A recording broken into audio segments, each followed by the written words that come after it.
সম্মানিত সুধী, আমাদের জাতীয় পরিচয় হিসাবে একটা নাম আছে আমাদের। একটু নামটা শুনতে চাই আপনাদের কাছ থেকে। কি নাম আমাদের? মুসলিম। কি নাম? একটু কথা বলি, কি নাম? মুসলিম। এটি হচ্ছে আমাদের জাতীয় নাম, এটি হচ্ছে আমাদের ট্রেডমার্ক, এটি আমাদের পরিচয় বহন করার অন্যতম একটি উপায়। এই নামে আমরা পরিচয় দিতে স্বাচ্ছন্দ্য বোধ করি, গর্বিত। এটি আমাদের জাতির পিতা সাইয়েদনা ইব্রাহিম আলাইহিস সালাতু সালাম আমাদের জন্য নির্ধারণ করেছেন। কে নির্ধারণ করেছেন? একটু কথা বলবো আমরা। কে নির্ধারণ করেছেন? ইব্রাহিম আলাইহিস সালাতু সালাম আমাদের জন্য নির্ধারণ করেছেন। আজকে আমি আমার শ্রোতাদের দেখছি অধিকাংশই আমাদের প্রতিষ্ঠানের ছাত্র। সময় হচ্ছে খুবই সংক্ষিপ্ত। আমি একটা প্ল্যান করে মাহফিলে এসেছিলাম।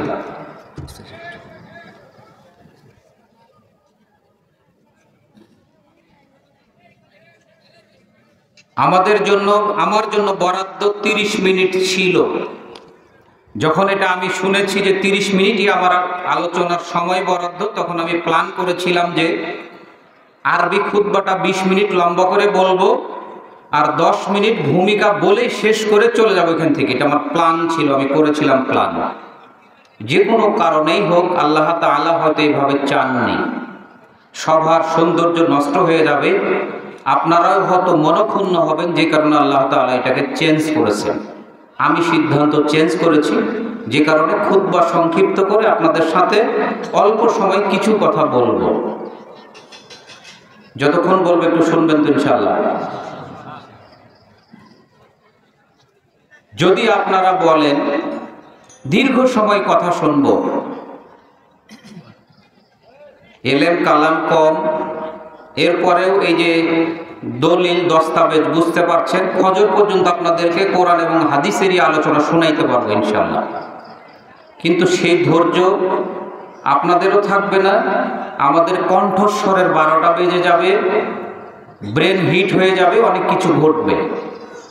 একটি হাদিস রাসূলুল্লাহ সাল্লাল্লাহু আলাইহি ওয়াসাল্লাম বলছেন যে কোরআন তেলাওয়াত করো ওই সময় পর্যন্ত যতক্ষণ তোমার হৃদয়ে স্বাদ থাকে, ভালো লাগার ফিলিংস থাকে, ভালো লাগে, অনুভূতিটা হয়, ততক্ষণ পর্যন্ত তেলাওয়াত করবে। যখনই তোমার ভিতরে বিরক্তি ভাব তৈরি হবে, তুমি আর কোরআন তেলাওয়াত করিও না। তাই না কথাটি? তাহলে আমরা আপনাদেরকে বিরক্ত করতে চাই না।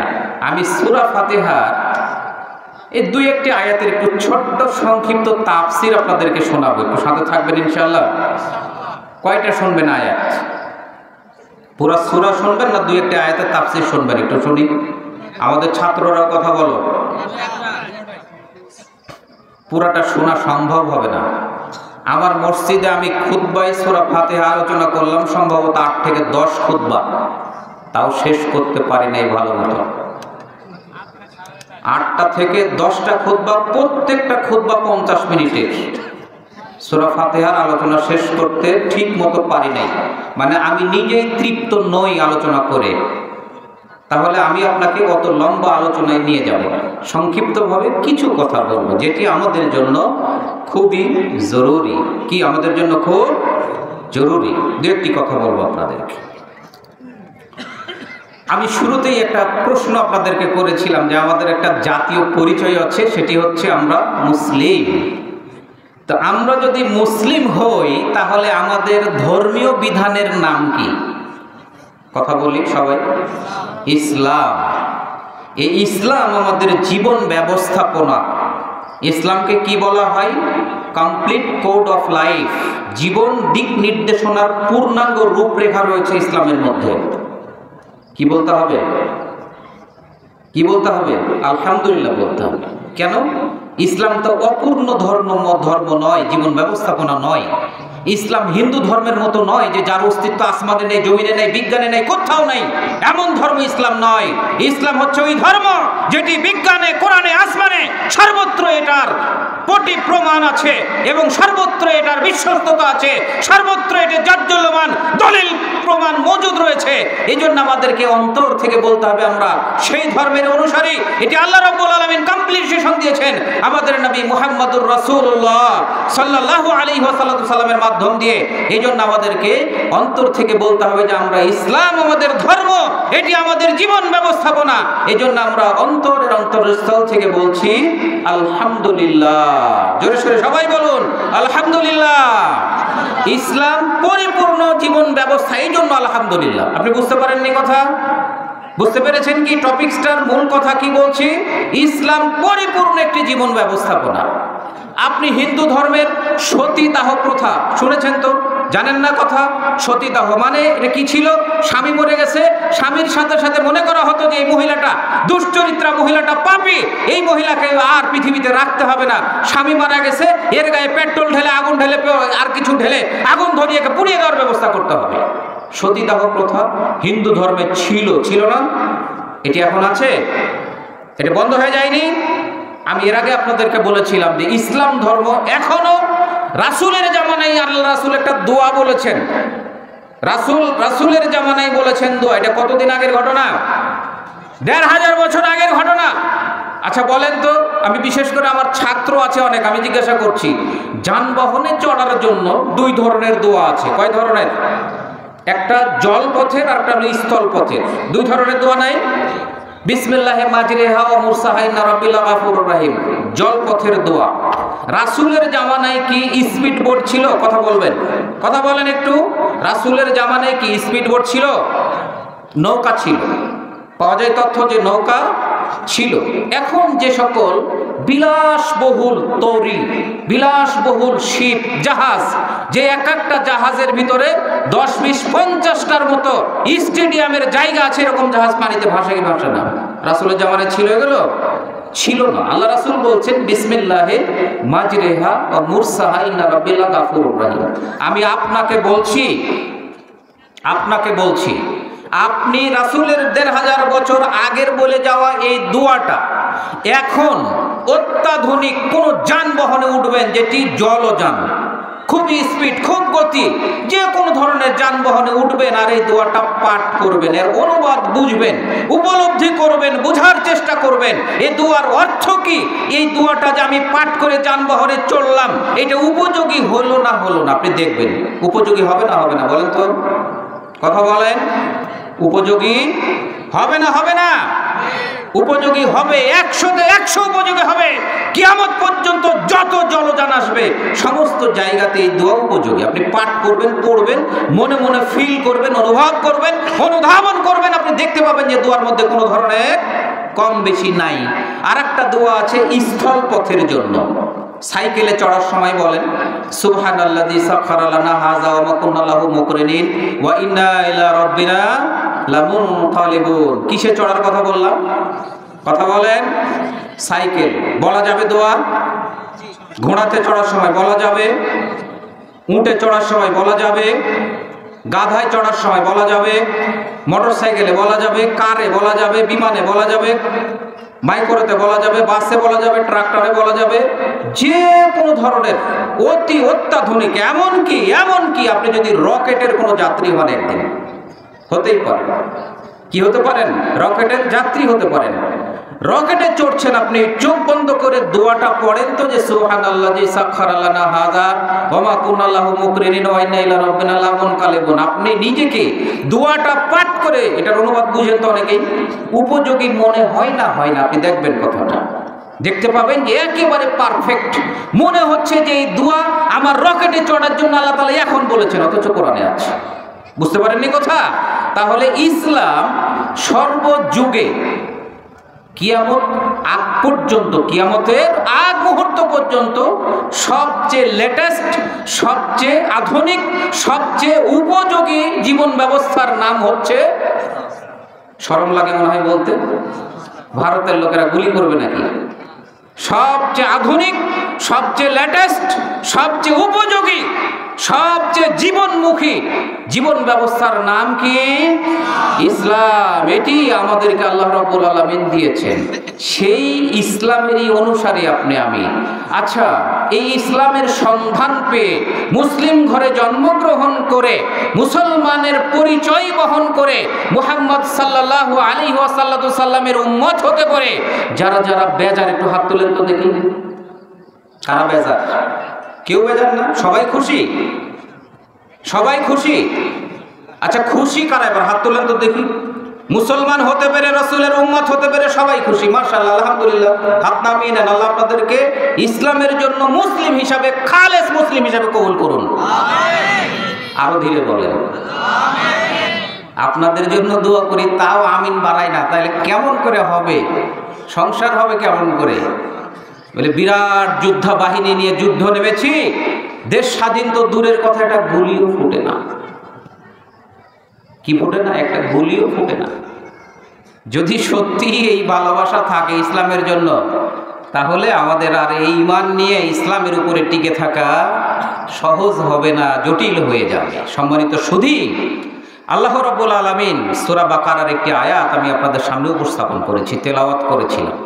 মহান আল্লাহ রাব্বুল আলামিন বলছেন, ইয়া আইয়ুহাল্লাযীনা আমানুস্তাঈনু বিস-সাবরি ওয়াস-সালাহ। হে ঈমানদার লোকেরা, তোমরা সাহায্য প্রার্থনা করো, সাহায্য চাও। বিস-সাবরি ওয়াস-সালাহ, ধৈর্যের সাথে এবং নামাজের মাধ্যমে। ধৈর্যের মাধ্যমে, ধৈর্যের সাথে এবং নামাজের সালাতের মাধ্যমে আল্লাহ রাব্বুল আলামিনের কাছে সাহায্য কামনা করো। আমরা নামাজ পড়ি তো, কথা বলি, নামাজ পড়ি না? কোন দোয়া, কোন সূরা ছাড়া নামাজ হয় না বলেন তো? সূরাতুল ফাতিহা। লা সালাতা লিমান লাম ইয়াকরা বিফাতিহাতিল কিতাব। হাযা কাউলু রাসূলুল্লাহ সাল্লাল্লাহু আলাইহি ওয়াসাল্লাম। এটা রাসূলের কাউল। রাসূল বলছেন যে সালাত হয় না ওই লোকে যেই লোক সূরা ফাতিহা পাঠ করে না। কুল্লিয়া উলার ছাত্র আছে এখানে? একটু হাত তুলতে হবে। কুল্লিয়া উলা বলেছি, কুল্লিয়া সানি নয়, কুল্লিয়া উলা। দাওরা প্রথম বর্ষের কোনো ছাত্র নাই? আচ্ছা, কুল্লিয়া সানির ছাত্র আছো দু একজন? একটু হাত তুলো তো দেখি। তোমরা গত বছর বুখারীতে পড়েছো, আমি তোমাদেরকে স্মরণ করানোর জন্য বলছি। তোমরা বুখারীর শুরুর দিকে পড়েছো, যেখানে এই হাদিসটি আছে যে লা সালাতা লিমান লাম ইয়াকরা বিফাতিহাতিল কিতাব।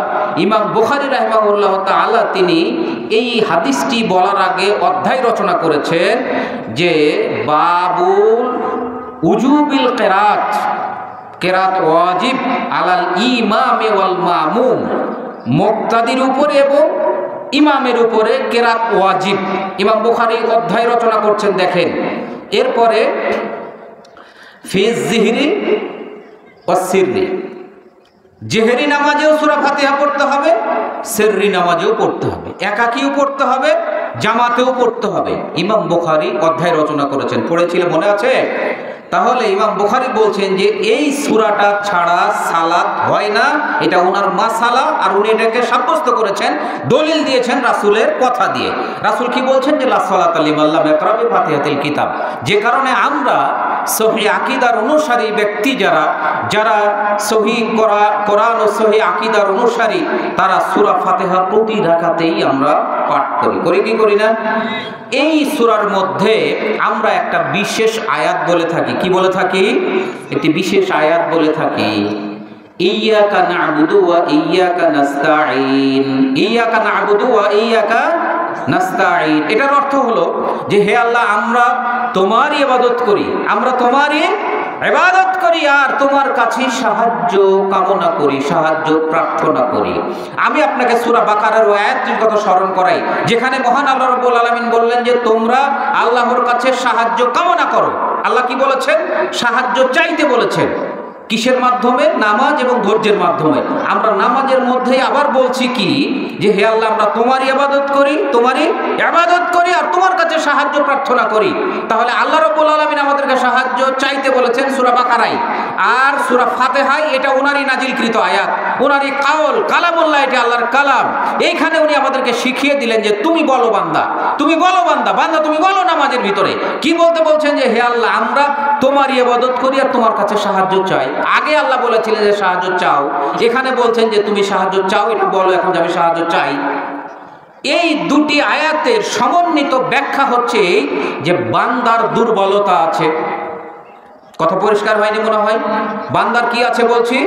দুর্বলতা আছে। দুর্বলতা যদি কাউরি না থাকে তাহলে তার সাহায্যের প্রয়োজন নাই। সাহায্যের প্রয়োজন ওই লোকের হয় যার সমস্যা আছে। বুঝতে পারলেন তো কথা?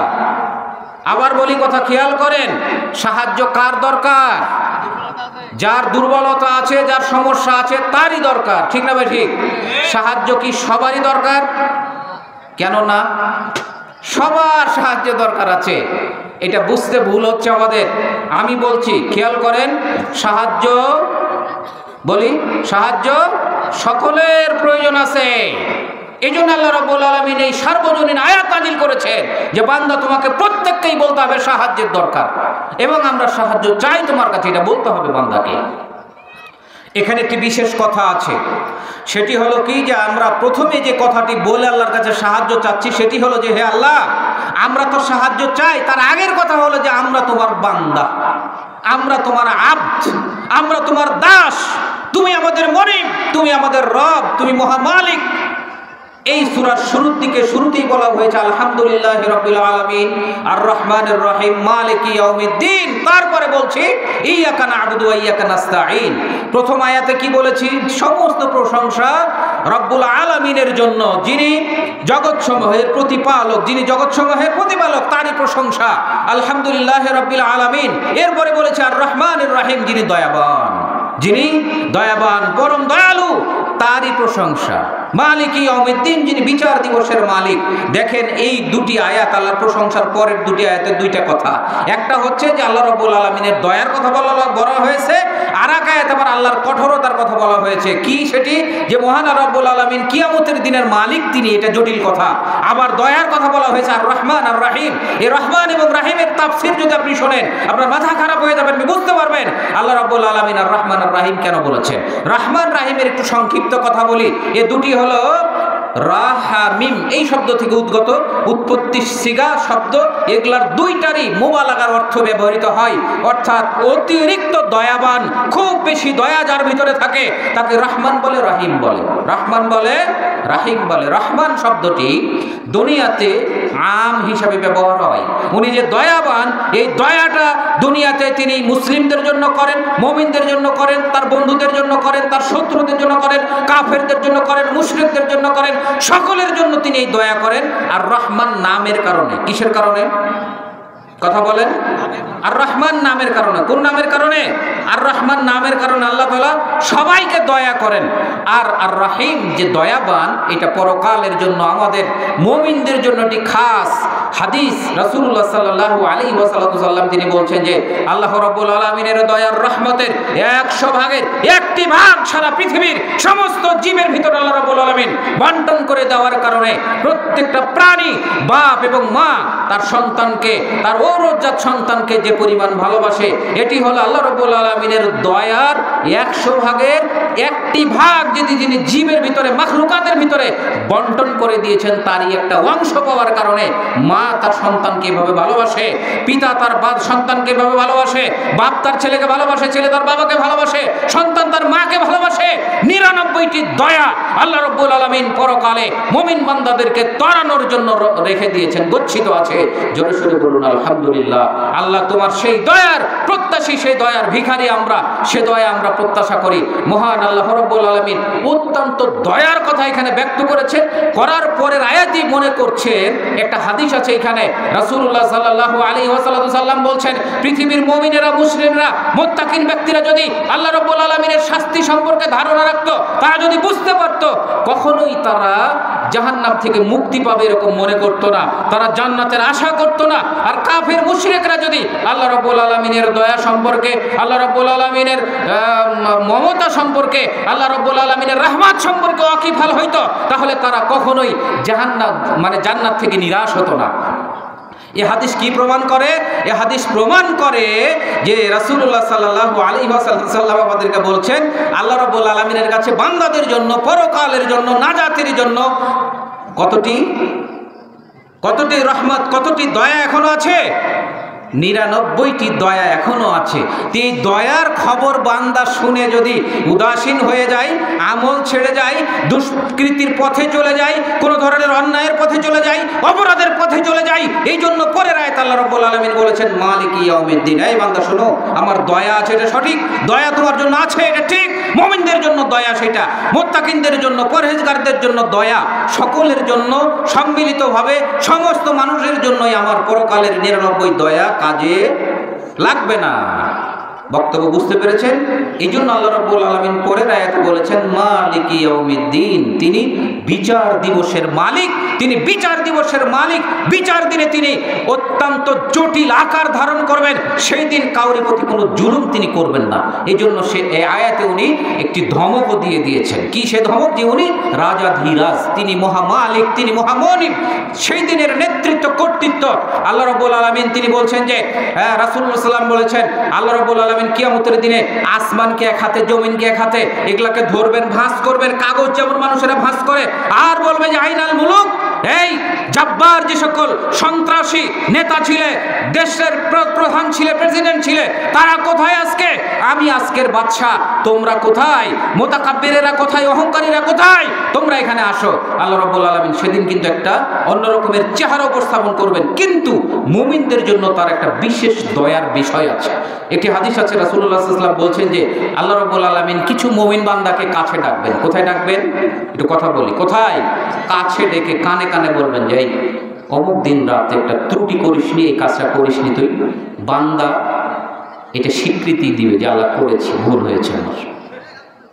আল্লাহ বলবেন যে এই পাপটা কেউ দেখেনি, দুনিয়াতে গোপনে ছিল, আমি গোপনে গোপনে মাফ করে দিয়ে তোকে জান্নাতের ব্যবস্থা করছি, যা জান্নাতে চলে যা। সুবহানাল্লাহি ওয়া বিহামদিহি। এই যে গোপন কথা, একে ধরে নিয়ে যাবে, একটা দূরে সরুন তো, একে দূরে নিয়ে যাবে। এই গোপন কথা আল্লাহ রাব্বুল আলামিন কাদের জন্য? মুমিনদের জন্য এটা খাস। এই দয়া মুমিনদের জন্য, 99টি দয়া আল্লাহ রাব্বুল আলামিন পরকালের জন্য সংরক্ষণ করেছেন। সম্মানিত সুধী, ইয়্যাকা না'বুদু ওয়া ইয়্যাকা নাস্তাঈন, বান্দাকে প্রথমেই বলতে হয় যে আল্লাহ আমি তোমার দাস, আমি তোমার দাস, এ দাসত্ব স্বীকার করতে হয়। তারপরে বলতে হয় যে আমি দাস, আমি যেহেতু তোমার দাসত্ব স্বীকার করছি, আর তুমি আমার মনিব, তুমি মহামনিব, অতএব আমি তোমার কাছে সাহায্য চাই। ইয়াকা শব্দ আছে, তোমারই সাহায্য চাই, অন্য কাউরি সাহায্য আমি প্রত্যাশা করি না। সম্মানিত সুধী, এখানে একটি গুরুত্বপূর্ণ তথ্য লুকায়িত আছে। আপনাকে যদি আমি এখন বলি যে আগামীকাল থেকে অমুকের বাড়িতে তোমাকে চাকর দিয়ে দেওয়া হলো, আমার মাদ্রাসার কোনো ছাত্র এটা মেনে নিবা? কথা বলো না কেন? কোনো ছাত্র মেনে নিবা যে তোমাকে অমুকের বাড়িতে চাকর, মাসে 5,000 টাকা দেওয়া হবে, তুমি পড়াশোনা বন্ধ করো? তোমাদেরকে এই এলাকার মানুষেরা খাইতে দেয়, দেয় না? লজিং রাখে নাই? খাবার যাই দিক, মাসে কত টাকা দাও তোমরা জাকির বাড়িতে? 1 টাকাও না। কথা বলো। তুমি এই লোকটাই আগামীকাল থেকেই তুমি এই এলাকার মধ্যে সব থেকে ধনী লোকের বাড়িতে মাদ্রাসার ছাত্রত্ব বন্ধ করে তুমি চাকর হয়ে যাও। তোমাকে খাবার দিবে মাইপে, হিসাব করে, হুঁশ করে, খেয়াল করে, কমায়া, সাথে মাসে কিছু টাকা দিবে, কাজ করবে। যদি ত্রুটি হয় তোমার উপর বেত্রাঘাত চলবে, কয়দিন পরে তুমি চাকরও থাকতে পারবে না। পারবা? চাকরি থাকবে তোমার? চাকরগিরি থাকবে? গরুকে যদি ঠিক মতো খাওয়াইতে, ধোয়াইতে না পারো, খাবার দিতে না পারো, ঘাস কাটতে না পারো, তোমাকে কি দাস রাখবে? সে রাখবে না। দাসত্বটা কিন্তু মানুষ কাউরই অধীনস্থ হতে চায় না, কিন্তু মহান আল্লাহ রাব্বুল আলামিন তিনি যে মহামালিক, মহামালিক, মহান রব, তিনি এই জন্য বান্দাকে শিখিয়েছেন যে বান্দা তুমি দাসত্বটা স্বীকার করো। আমরা যদি সত্যি আন্তরিকতার সাথে আল্লাহ তাআলাকে আল্লাহ বলে মানি, ইলাহ বলে মানি, মাবুদ বলে মানি, লা ইলাহা ইল্লাল্লাহ এটা যদি খালিসাম মিন কলবি, হৃদয় থেকে বিশ্বাস করে বলি, আল্লাহ রাসূল বলছেন যে হারাম আলাইহিল নার, তার জন্য জাহান্নাম হারাম। সুবহানাল্লাহি ওয়া বিহামদিহি। হৃদয় থেকে বলতে হবে, হৃদয় থেকে বলতে হবে, বুঝে বলতে হবে। না বুঝে কথা বলা যাবে না। আপনি বুঝতেই পারেন না, আপনি নামাজ পড়েন খেয়াল করেন কথা আমি কি বলছি আপনাকে। এই যে ইয়াকা নাবুদু আমরা বলছি প্রতি রাকাত নামাজে, হে আল্লাহ আমরা তোমারই ইবাদত করি। তোমারই ইবাদত করি মানে অন্য কাউরি ইবাদত করি না, এই যে বলছেন আপনি, এটার মানে হলো এই যে আপনি সকাল থেকে সন্ধ্যা অবধি, ঘুমানো অবধি যাবতীয় বিধি বিধান ইবাদতের সমস্ত আপনার নতি স্বীকার করাটা যাবতীয় কিছু একমাত্র আল্লাহর জন্য হবে। কার জন্য হবে? কথা বলেন। আল্লাহর জন্য হইতে হবে, এটা হবে নতি স্বীকার। এখন আমাদের এই দেশে কি প্রচলিত আছে? ব্যাপক শিরক প্রচলিত আছে। নিশ্চিন্তপুর হয়ে যদি আপনি সাপাহারে যান, রাস্তার মাঝামাঝি জায়গাতে ইদানিং আমরা দেখতে পাচ্ছি লাল সুতা, তেনা, ন্যাকড়া কিছু টানানো হয়েছে। বুঝতে পারছেন? চোখে পড়ে? পড়ে? যে সকল নামাজি ব্যক্তিরা, একটু খেয়াল করবেন, এটি জটিল মশালা বলছি আমি, যে সকল নামাজি ব্যক্তিরা ওই লাল শালু টানানোতে ব্যবসা মানে বিশ্বাস করে, ওই ব্যবসার সাথে যারা জড়িত, ওই আকীদা যাদের মধ্যে আছে যে আল্লাহ তাআলারও ক্ষমতা আছে, আমার পীরেরও ক্ষমতা আছে, আল্লাহ তাআলাও মানুষকে আরোগ্য দান করতে পারে, আমার পীর সাহেবও পারে, আল্লাহ তাআলাও আমার সন্তানকে হেফাজত করতে পারে, হুজুরও হেফাজত করতে পারে, যদি এই চেতনা কেউ লালন করে, ও রাত দিনে রাতে 5 ওয়াক্ত নামাজ নয় 5000 বার নামাজ পড়লেও তার নামাজ কবুল হওয়ার সম্ভাবনা মাত্র নাই। কথা বুঝতে পেরেছেন? পরিষ্কার হলেন কথা? এজন্য শুরুতে যে শব্দটি ব্যবহার হয়েছে যে ইয়াকা নাবুদু, আল্লাহ তোমারই ইবাদত করি, এইটা ঠিক রাখতে হবে। এই কমিটমেন্ট কার সাথে করছেন আপনি? এই এগ্রি কার সাথে করা হয়? মহান আল্লাহ রাব্বুল আলামিনের সাথে করা হয় যে হে আল্লাহ আমরা তোমারই ইবাদত করি, অন্য কাউরি ইবাদত করি না। তো এই এগ্রিটা যদি আল্লাহ রাব্বুল আলামিনের সাথে আপনি আমি করি আর প্রতিনিয়ত এটাকে ভেঙে দেই, নষ্ট করে দেই, এগ্রিমেন্টটাকে না রাখি, এই চুক্তিতে স্বাক্ষর করছি, নিজেই বলছি, নিজেই অফার করছি, নিজেরই প্রস্তাবনা, কার সাথে? আল্লাহ তাআলার সাথে, যে হে আল্লাহ প্রতি রাকাতে বলছি তোমারই ইবাদত করি আর সাহায্যটা তোমার কাছেই চাই, অন্য কাউরি কাছে চাই না। তাহলে আপনার বাড়ির খাসিটা কেন দরবার শরীফে হাজির? আপনার বাড়ির এই ভিআইপি একটা গরু রংচং করে দিয়ে, মালা পরিয়ে, পুঁথি পরিয়ে কেন পীরের দরবারে, কেন ওরসে, কেন? সাহায্যের জায়গা কোথায়? আপনি কি চিনতে পারলেন? কি চিনলেন সাহায্যের জায়গা? আপনি তো সাহায্যের জায়গা চিনতে পারলেন না। আপনি নামাজে বললেন এক ধরনের কথা, আর আপনার বাস্তবতা হচ্ছে আর এক ধরনের কথা। আমরা আপনাদেরকে অনেক সময় বিভিন্ন ধরনের চুটকি শুনিয়ে থাকি, এর আগেও মনে হয় বলেছি। বিধর্মী এক ছেলে গাছে উঠেছে আর মুসলমান, আল্লাহ বড় না ভগবান বড় এই কথা। মুসলমান বলছে যে তুই যতই চিল্লা চিল্লি পেঁচাপেচি কর, তোর এগুলাম গল্প শুনবো না, আল্লাহ বড়। আরো বলছে যে না রে না দোস্ত, এটা তোদের ভুল কথা, তোরা গায়ের জোরে বেশি, সংখ্যায় বেশি, আমরা পারি না, ভগবানই বড়। তো বলছে যে বেটা গাছে উঠে লাফ মার ভগবানের নাম নিয়ে। মুসলমান জানে যে লাফ মারলে ঠ্যাং ভাঙবে, অনেক উঁচা গাছ, এর তুলে দিছে ঠেলে ঠুলে, আর 2-1জনকে ডাইকে। ও আর লাফ মারে না গাছ থেকে, ঢেল শুরু করছে, লাফ মার না হলে একেবারে তোরে চুটাই দেবো নিচ থেকে। লাফ মারছে, ভগবান বাঁচাস। কি বলছে? ভগবান বাঁচাস। যে কোনো কারণেই হোক ওরা পা ভাঙ্গেনি, থেমে গেছে। যখনই দেখেছি যে বেটে এত দূর থেকে লাফ মারিছে, ভগবানের নাম নিয়ে পা ভাঙ্গেনি, তখনই আর মনের মধ্যে 19-20 কি ব্যাপার, ভগবানের নাম নিয়ে পা ভাঙলো না, তাহলে আর ভগবানই সঠিক না, কি ব্যাপার? এখন তো আমার পালা, কি করি আমি? পালাইতেও পারে না। হিন্দু কোন রকম উঠে টুটে এসে বলছে এখন তুই উঠ, আল্লাহর নাম নিয়ে মারলাম, দেখার কথা আছে। কি করবে? নিরুপায় হয়েও গাছে উঠেছে। উঠে কি করছে দেখেনি মুসলমান? ইমান কত মজবুত মুসলমানের ইমানের পরীক্ষায়। লাভ তো মারেই না, মারে না, বসেই আছে, বসে আছে। হিন্দু তখন নিচ থেকে ঢেলানো শুরু করছে, যাই বেটা আমি লাভ মারছি, লাভ মারিস না, মারে তুই বসে আছিস কি লেগে? না মার। লাভ মারছে, মারে বলছে আল্লাহ বাঁচাস, না বাঁচাইলে ভগবান বাঁচাস। দোয়া দেখেন, বলছে যে আল্লাহ বাঁচাস, না বাঁচাইলে ভগবান বাঁচাস। আস্তে করে বলছে। ওই যে আগে থেকে যে উঠানামা শুরু হয়েছিল, ওই ছেলে লাভ দেওয়া দেখেই পা ভাঙেনি, তখন আর মনে হয়েছে যে কি ব্যাপার, তাহলে ভগবানের একটা ক্ষমতা আছে, নাহলে আর পা ভাঙলো না কেন? ভারতের একজন দেবতা, দীর্ঘ লম্বা ইতিহাস, সারা বিশ্বের হিন্দু ধর্মের 5 জন বড় পাদ্রীর মধ্যে, ধর্মযাজকের মধ্যে তিনি একজন। সপ্তাহে মঙ্গলবার উনি মানুষের মাথায় হাত দিয়ে শুধু বলতেন তোর ব্যবসা ভালো হোক, তুই ভালো বিয়ে কর, তোর অর্থবিত্ত বেশি হোক, এরকম ধরনের একটা হিন্দু ভাষায় যাকে বলা হয় আশীর্বাদ। কি বলে? আশীর্বাদ। এইটা আশীর্বাদটা মাথায় হাত দিয়ে নেওয়ার জন্য ওই ধর্মযাজকের কাছে 1,05,000 রুপি ব্যাংকে জমা দিতে হবে। সেই স্লিপ জমা দিয়ে সিরিয়াল নিতে হবে, মোবাইল নাম্বার সহ সিরিয়াল পড়লে ওখানে যায় ওনার মন মতো 5 জন বা 10 জনকে দিত, মাথায় হাত দিয়ে বলতো যে তোর ব্যবসা ভালো হোক, বাস 1,05,000 শেষ। আপনি চলে গেলেন, মনে তৃপ্তি হলো যে যাক পীর বাবা বলে দিয়েছে আমার আর ব্যবসাতে লস হবে না, এই যে আকীদা। তো উনি কিন্তু মুসলমান হয়েছেন। উনি বলছেন যে আমার জীবনে 3টে ঘটনা ঘটলো। কয়টা? সিঙ্গাপুরের এক ভদ্রলোক তার ওইখানে গিয়ে সিরিয়াল দিয়ে বৌমাকে সহ ছেলেকে সহ এসে বলেছে যে আমার ছেলের জন্য একটু দোয়া করে দেন। আমরা অন্যরা তো 1,05,000 রুপি দেয়, আমি 5 লাখ টাকা দিলাম, আমার টাকার অভাব নাই, একটু ভালো করে দোয়া করে দাও, আশীর্বাদ করে দাও, আমার ছেলে যেন দীর্ঘদিন বেঁচে থাকে। রাস্তায় মারা গেছে যাওয়ার সময়। টাকা দিয়েছে 4 গুণ বেশি, বাড়ি যাইতে পারে না, অ্যাক্সিডেন্ট করে মারা গেছে ছেলেটা।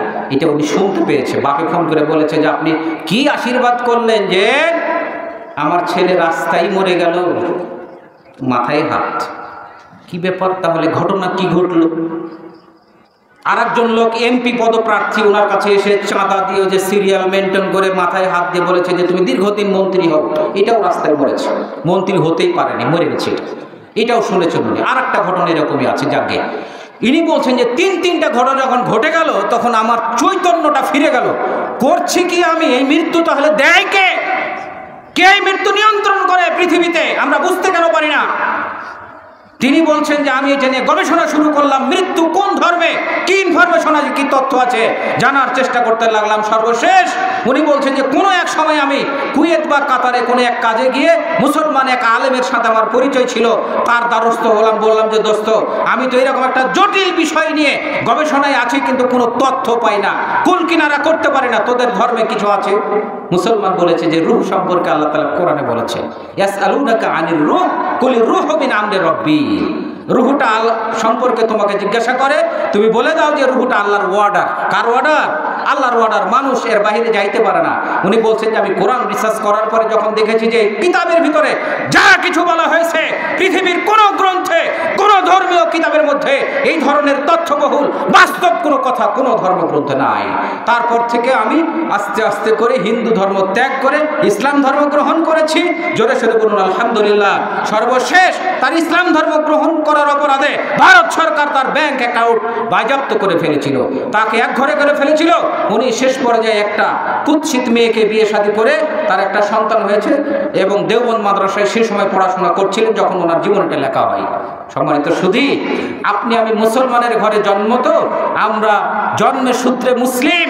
ইয়াকা না'বুদু ওয়া ইয়াকা নাস্তাঈন। আমরা প্রতি রাকাতে বলি যে হে আল্লাহ, আমরা তোমারই ইবাদত করি, মানে তোমাকেই একমাত্র মাবুদ বলে মানি, আর কাজ করার সময় করি ভিন্নটা। ওই যে লাফ মারার মতো, আল্লাহ বাঁচাস, না বাঁচালে ভগবান বাঁচাস। বুঝেননি কথা? ওই ভগবানওয়ালারা এখন গবেষণা করেছে, ওরা অনেকেই যাদের জ্ঞান আছে তারা এখান থেকে ফিরে আসতেছে। পৃথিবীর বহু দার্শনিক, বহু গবেষক কোরআন নিয়ে, ইসলাম নিয়ে গবেষণা করে তারা ফিরে এসেছে। বহু তথ্য আছে আপনাদের সাথে শেয়ার করার মতো। আমি আপনাদের কাছে শেষের দিকে একটি কথা বলবো। এই যে ইয়াকা না'বুদু ওয়া ইয়াকা নাস্তাঈন, এখানে অনেক আলোচনা আছে। ইহদিনাস সিরাতাল মুস্তাকিম, হে আল্লাহ তুমি আমাদেরকে সঠিক পথ দেখাও। সিরাতাল্লাযিনা আন'আমতা আলাইহিম, নবী রাসূলদের পথ দেখাও, যাদের প্রতি তোমার নিয়ামত। কারা তারা? নবী রাসূলরা, তাদের পথ দেখাও। আর গায়রিল মাগদুবি আলাইহিম ওয়ালা দাল্লিন, আমিন, যারা মাগদুব এবং দাল্লিন অর্থাৎ ইহুদি আর নাসারা। তাফসীর ঠিক আছে? ইহুদি আর নাসারা। রাসূলুল্লাহ সাল্লাল্লাহু আলাইহি ওয়াসাল্লাম বলেছেন যে মাগদুব হলো ইহুদি, দাল্লিন হলো নাসারা। এতে কোনো ধরনের সন্দেহ নাই। কোনো মুফাসসির এই তাফসীরের বিপক্ষে কোনো দ্বিমত পোষণ করেননি। তাহলে এদের পথ দেখায় ওরা। কাদের পথ? ইহুদি আর নাসারাদের পথ।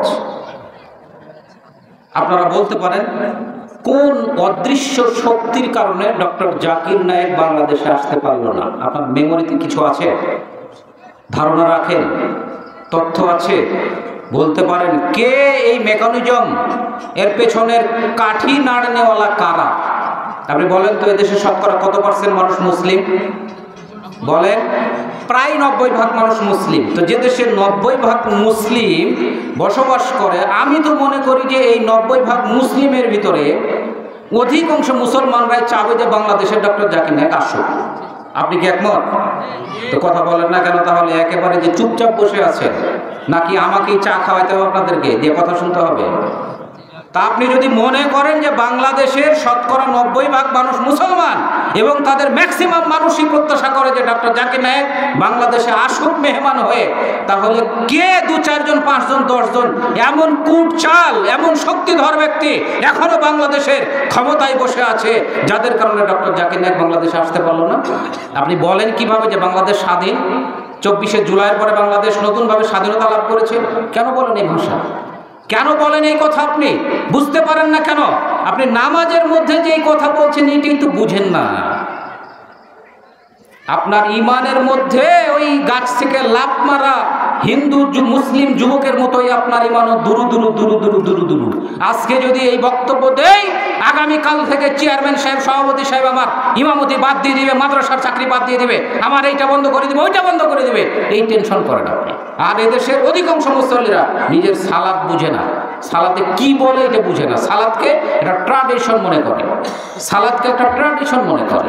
জামাই আলেম, নামাজে যাইতে হবে, মসজিদে যাইতে হবে, বউ বলে যাই, বড় হুজুর দাওরা পাশ করা আলেম জামাই নিয়ে সব বাড়িতে বসে থাকবে, মিনসে যাও মসজিদে যাও, তাই নামাজ পড়তে গেছেন। কি বললো ইমাম সাহেব, কি বললো না বুঝতে পারলেন না। সৌদি আরবের ইমাম এসে নামাজ পড়াইছে, বাড়িতে যে গল্প করলেন যে আরে ইমাম সাহেব যদিও আরাবিয়ান তাও বাংলাতে নামাজ পড়াইলো। কেমন কথা বলে, সূরা ফাতিহা বাংলাতে বললেন। এই তো বুঝেন আপনি, এই তো কথা বুঝতো আমাদের, এটাই বুঝেননি কথা। তো এই মানের বুঝ যদি আপনার মধ্যে থাকে, তাহলে আপনি নামাজের মধ্যে আল্লাহ তাআলার সাথে এগ্রি করতেছেন, একটা চুক্তিবদ্ধ হচ্ছে, নিজেই উইলিংলি অফার করে আপনি বলছেন আল্লাহকে যে ইয়াকা না'বুদু, হে আল্লাহ আমি তোমাকেই মাবুদ বলে স্বীকৃতি দিচ্ছি। এটা তো আপনারই বলা কথা, যদিও কথার শিক্ষক আল্লাহ তাআলা শিখাইছেন ঠিক, কিন্তু আপনি তা আওড়াচ্ছেন কথাটা। তাহলে আপনি বুঝতেই পারছেন না যে আপনি কি কথা বলছেন। বুঝেন না কেন? এই ধরনের কমিটমেন্ট আপনি আল্লাহ তাআলার সাথে প্রতিনিয়ত করবেন আর ভেঙে দিবেন, করবেন আর ভেঙে দিবেন, এটা হলো কথা। ঈমান কি থাকবে আপনার? তাওহীদে উলুহিয়ার সবচেয়ে বিরাট ধরনের একটি সাক্ষী হচ্ছে এই আয়াত। এটা আপনি বলছেন যে ইয়াকা না'বুদু, এর মানে হলো যে হে আল্লাহ আমি তোমাকেই মাবুদ বলে মান্য করছি, এটাই কথা। এটি ঘোষণা তো আপনার, আর সাহায্যের জায়গাও আল্লাহ তাআলা, এটি আপনার বলা কথা যে ওয়াইয়াকা নাস্তাঈন, হে আল্লাহ আমি তোমারই কাছে সাহায্য প্রত্যাশা করি, তোমার কাছেই সাহায্য চাই, অন্য কারোর কাছে সাহায্য চাই না।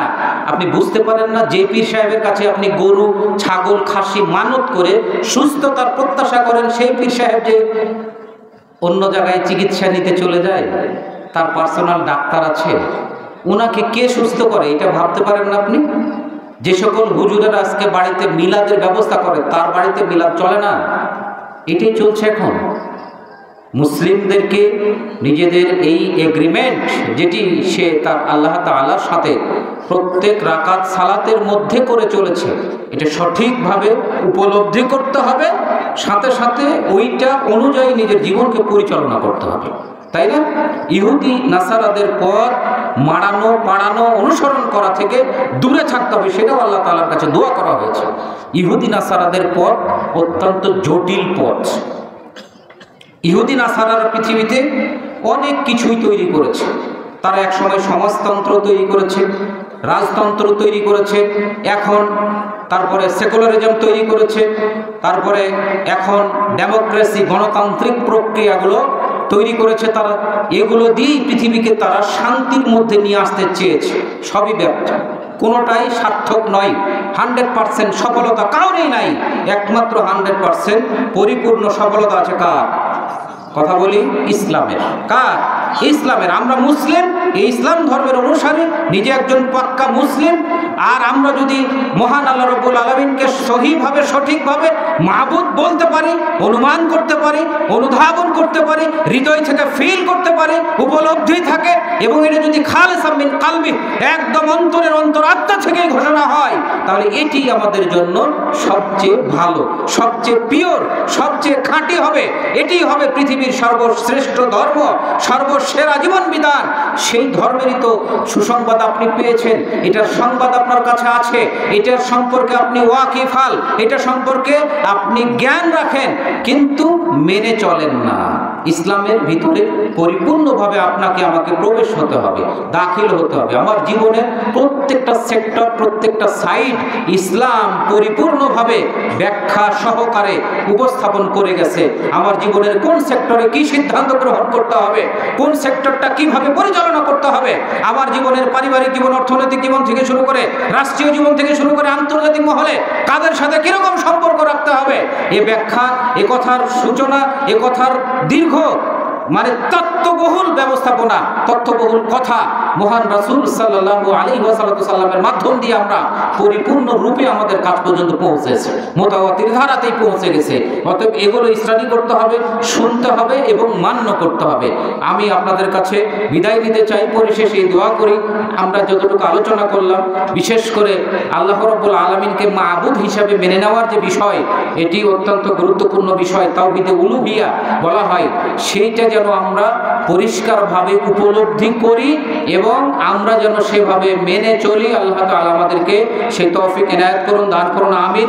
ওয়া আখিরু দাওয়ানা আনিল হামদুলিল্লাহি রাব্বিল আলামিন। আসসালামু আলাইকুম ওয়া রাহমাতুল্লাহি ওয়া বারাকাতুহু।